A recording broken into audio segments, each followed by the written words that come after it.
تو اس کرب کو ہر شخص محسوس کر رہا تھا، اس کی کیفیت کو ہر آدمی اپنی آنکھوں سے دیکھ رہا تھا۔ اللہ کے حبیب علیہ الصلوۃ والسلام نے عین اس وقت جب لوہا پورا گرم ہو گیا، ذہن پورے تیار ہو گئے، تو محبوب نے ایک مسئلہ سمجھایا۔ حضور فرمانے لگے بتاؤ نا، اگر اس خاتون کو اس کا بچہ مل جائے جو اتنی تڑپ رہی ہے، تو کیا اس بچے کو آگ میں ڈال دے گی؟ تو وہ کیفیت سارے دیکھ رہے تھے، مشکات میں حدیث موجود ہے۔ عرض کی یا رسول اللہ، سوال ہی نہیں پیدا ہوتا۔ اس کا جو درد ہے، اس کی جو تڑپ ہے، اس کی جو کیفیت ہے، وہ تو کچھ اور پتہ دیتی ہے۔ تھوڑی دیر کے لیے بچھڑ گیا ہے تو اتنی تکلیف میں ہے، تو کجا یہ کہ وہ آگ میں جلا دے۔ جب ذہن یہاں تک تیار ہو گئے، لوگوں کا ذہن یہاں تک تیار ہو گیا، تو اب میرے کریم محبوب کی آنکھوں میں آنسو آئے۔ اب حضور نے رحمت الہی کا جھونکا لوگوں کو دیا۔ کریم فرمانے لگے جتنا یہ اپنے بچے سے پیار کرتی ہے نا، رب کریم اس سے بڑھ کر اپنے بندے سے محبت فرماتا۔ بس یہاں بات محبوب نے بند کر دی، یعنی فرمایا کھولتے رہنا۔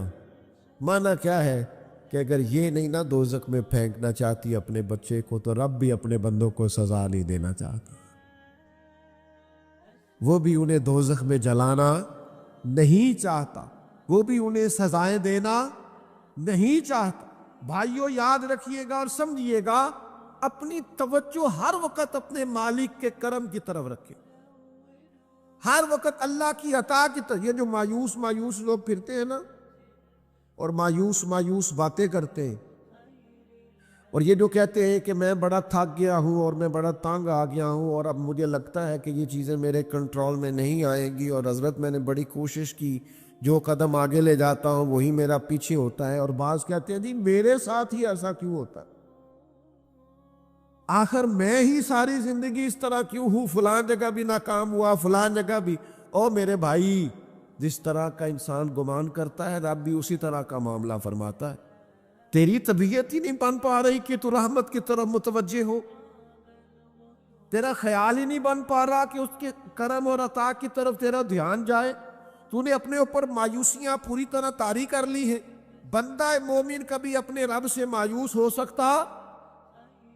اس کی توجہ ہر وقت اس کے کرم کی طرف رہتی، اس کی توجہ ہر وقت اس کی عطا کی طرف رہتی۔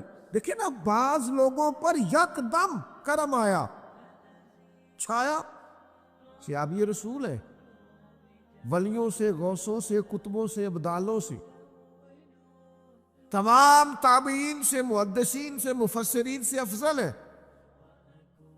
لیکن صحابی کتنی دیر کے ہیں؟ شاید 2 گھنٹے کے صحابی، 2 گھنٹے ادھر آئے ہیں، ادھر کلمہ پڑھا ہے، ساتھ ہی جہاد کیا ہے، ساتھ ہی شہادت ملی ہے۔ صحابی 2 گھنٹوں کے ہیں، صحابی 2 گھنٹوں کے ہیں، لیکن تمام مفسرین، محدثین، اولیاء، صوفیاء کے امام ہے۔ کیوں؟ اس لیے کہ کرم کرنے والا کرم کرتا ہے، اس نے جاتے جاتے ایسا کرم کیا ہے کہ 2 گھنٹے کے اندر اندر اٹھا کے امت کا امام بنا دیا ہے۔ یہ تو رحمت کی برکھا ہے، یہ کسی وقت بھی برس جائے گی، یہ تو کرم ہے۔